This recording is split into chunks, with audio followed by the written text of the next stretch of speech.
राधे राधे। जय श्री कृष्णा। मैं अपने चैनल भक्ति विद उमा में आप सभी का स्वागत करती हूँ। आइए मार्गशीर्ष मास कथा अध्याय 28, 29 और 30 को श्रवण करेंगे। सभी बोले भगवान विष्णु की जय, माता लक्ष्मी की जय, सर्व देवी देवता की जय। अब सुनेंगे मार्गशीर्ष शुक्ल पक्ष त्रयोदशी 2025 की कथा अध्याय 28वें दिन की कथा यानी प्रदोष की कथा। ऋषि अत्रि जिन्होंने अक्षरा को संकल्प दिया वो आज अंतिम बार प्रकट हुए। वो अक्षरा को पुण्य देखने आए। अक्षरा ने अपने गुरु को देखा। वह ज्ञानी नहीं थी, प्रेमी थी। अक्षरा ने पहले अपने गुरु के चरण धोए जैसा एक शिष्य करता है, और फिर उसने अपने प्रेम और आंसुओं से गुरु के हृदय को धोया जैसा एक गुरु करता है। आज वह शिष्य और गुरु दोनों बन गई।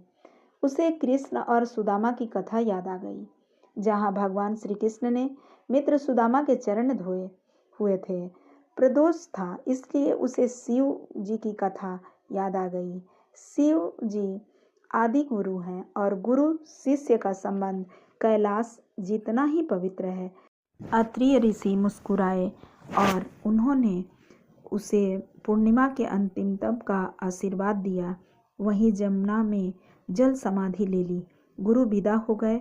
कौशिक मुक्त हो गया। अक्षरा अब बिल्कुल अकेली हो गई। कल पूर्णिमा की रात है। अक्षरा वहां अंतिम आहुति क्या देगी, ये हम जानेंगे अगली कथा में। अध्याय 29 मार्गशीर्ष शुक्ल पक्ष चतुर्दशी 2025। अब सुनिए मार्गशीर्ष मास के 29वें दिन की कथा। यह पूर्णिमा की पूर्व संध्या थी। अक्षरा पूर्ण होने से बस एक दिन दूर थी। वह अंतिम दिन की तैयारी कर रही थी। वह ना दुखी थी कौशिक और गुरु के जाने से और ना ही सुखी थी ज्ञान पाने से। वह बस शांत थी। तभी गांव वाले जिसने उसे देवी माना था वहां आए। वे अपने साथ सोना चांदी वस्त्र आभूषण लेकर के आए। गांव के मुखिया ने कहा कि देवी माँ, कल पूर्णिमा है। आपका तप पूरा हो गया है। हम आपका एक मंदिर बनवाना चाहते हैं।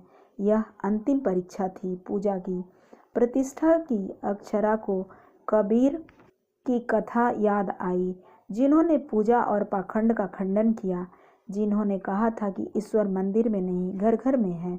गुरु का दिन था। उसे अपने गुरु का ज्ञान याद आया। सेवा में बैठो, आसन पर नहीं।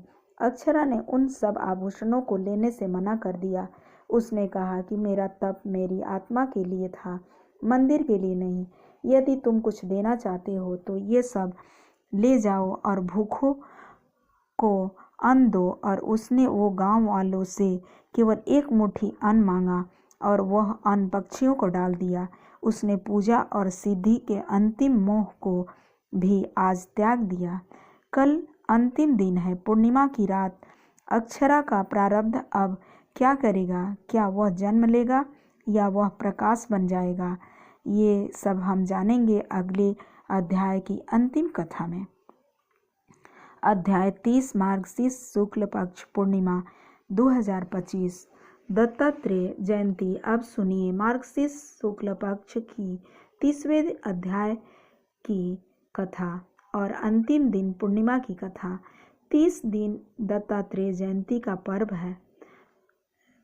पूर्णिमा का चांद अपनी पूरी कलाओं के साथ यमुना के जल पर चमक रहा था। अक्षरा स्नान करके यमुना तट पर बैठी थी। उसका शरीर तप से नहीं प्रकाश से चमक रहा था। वह शून्य थी, शांत थी और पुण्य थी।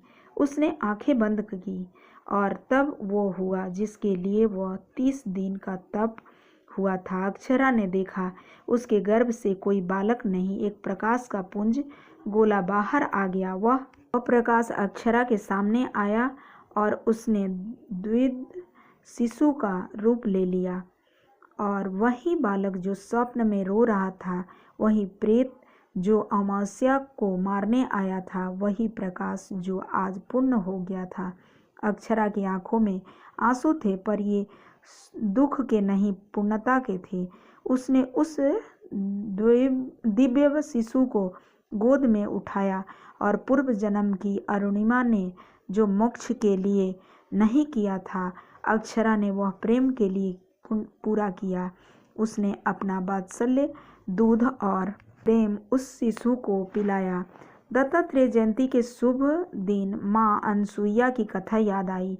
कैसे माँ अनसुईया के सतीत्व और मातृत्व के आगे ब्रह्मा, विष्णु और महेश को भी बालक बनना पड़ा था।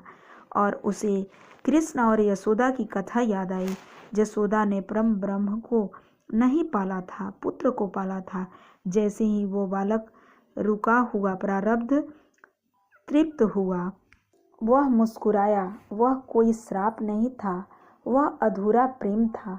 वह शिशु वापस से प्रकाश बना और इस बार अक्षरा के गर्भ में नहीं, अक्षरा के हृदय में जाकर के सदा के लिए विलीन हो गया। उसका रुका हुआ प्रारब्ध आज पूर्ण हो गया। वो बाझ नहीं रही थी, वो जगत जननी का अंश बन गई।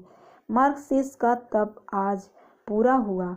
अक्षरा का साथ अमृत बन गया, उसका दुख भक्ति बन गया और उसकी कथा हम सबके लिए मुक्ति बन गई।